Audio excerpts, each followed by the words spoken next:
আসসালামু আলাইকুম। আশা করি আপনারা সকলেই ভালো আছেন। আজকে আমি আপনাদের সামনে ২ টা জিনিস নিয়ে আলোচনা করব। একটা হচ্ছে বিকাশ। বিকাশ থেকে আপনি আপনার নগদ আর এমক্যাশ অ্যাকাউন্টে লেনদেন করতে পারবেন। আপনার নতুন একটা আপডেট আসছে কিন্তু বিকাশ অ্যাপস, যেমন ধরেন এই যে এনএসবি, এই যে এখানে গিয়ে আপনি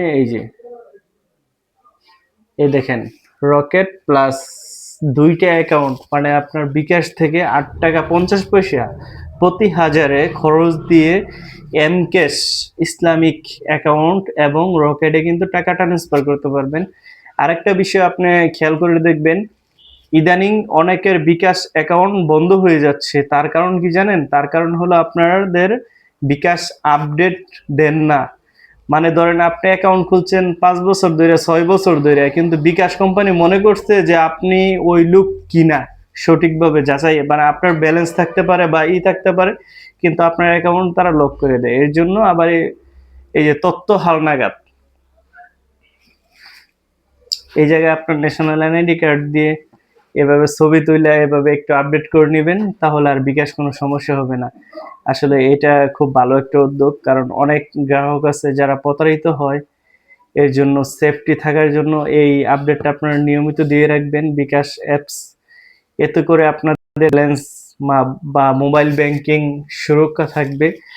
আর বিকাশের মাধ্যমে বিকাশ থেকে ক্যাশ আউট চার্জ কিন্তু আপনার ৮ টাকা ৫০ পয়সা হাজারে ব্যাংকিং, ওই যে আপনার নতুন যে সার্ভিস চালু হয়েছে এনপিবিসি, ওটার মাধ্যমে গিয়ে কিন্তু আপনি দেশের প্রচলিত ২৩টা ব্যাংক থেকে টাকা তুলতে পারবেন যে কোনো টাইমে।